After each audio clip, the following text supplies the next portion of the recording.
masalah tentang haid nifas, tentang masalah-masalah ibadat. Tapi ulama ni dia boleh memimpin kita dalam banyak cara. Dalam banyak cara. Tuan-tuan pun tahu saya dulu orang yang macam mana ni. Semasa dulu kehidupan saya tak tenang. Tetapi bila saya mula belajar, dia ada panduan bahawa kita ni sebenarnya bukan bebas. Baru kita faham yang kita ni hamba. Baru kita faham yang kita ni ada Tuhan. Kita ada Allah. Baru kita faham yang kita perlu bertakwa pada Allah. Hari ini saya join satu grup, tuan saya pakai baju ni. Tuan nampak, geng ustaz tu bagi. Maksudnya gangster.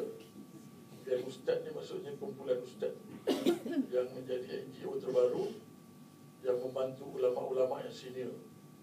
Kerana hari ini terlalu banyak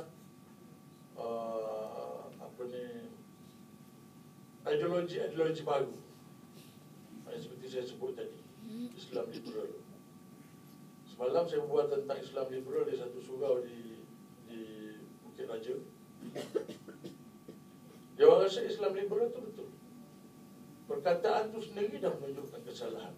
Islam itu bermakna kita terikat dengan wahyu. Islam dia tidak bebas. Sebagai orang Islam, dia ada Tuhan, dia ada syariat, dia ada perkara yang dia kena patuh.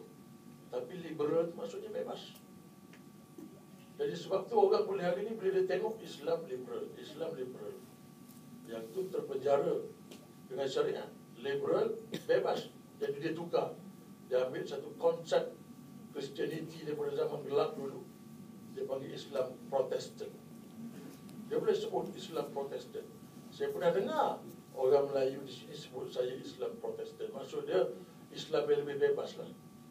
Pasal perkataan tu dia ambil daripada zaman, kalau tuan-tuan tengok cerita zaman-zaman feudal orang putih, King Arthur, pahlawan meja bulat. Pada masa tu zaman gelap orang putih. Orang-orang raja-raja bersekongkol dengan padri-padri. Dia ulas kitab dia sendiri. Dia buat kitab sendiri, dia tafsir kitab sendiri. Dan kita memang tahu bahawa kitab Kristian, Injil, dan kitab Zabur semua itu oleh orang Yahudi. Dia orang dah olah-olah buat sendiri. Memang kita tahu. Allah pun beritahu. Dalam Quran dia beritahu. Tapi Quran dia orang tak boleh buat. Tapi hari ini sudah ada. Kerana apa? Kerana Quran tidak bertepatan dengan konsep hidup dia.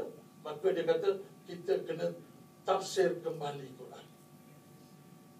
Kita kena tafsir kembali Quran ikut zaman ini. Sedangkan Allah, dia ada sebelum ada zaman. Dia menjadikan zaman itu Allah. Zaman batu ke zaman apa yang tuan-tuan belajar dalam sejarah, zaman pre-sejarah, zaman dinosaur, semua Allah yang jadikan. Dan Allah ni, dia tak terlibat. Pasal Allah yang menjadikan. Allah tak ada zaman. Allah dia kekal begitu.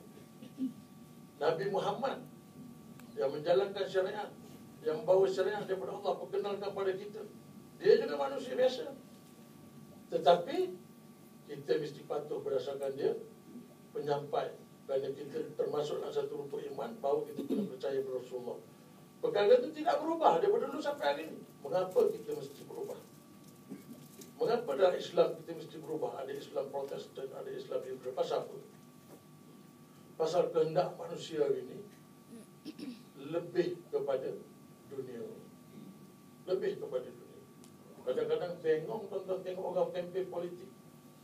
Kita akan beri beras, kita beri air, kita beri paip. Macam-macam dia boleh beri. Hebat standard dia.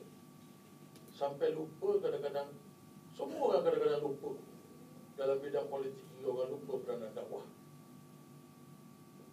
Orang lupa bahawa politik itu semata-mata untuk membentuk dunia. Jadi orang masing-masing bermain dengan kehebatan dia, bermain dengan kuasa dia, bermain dengan duit dia, hingga dia lupa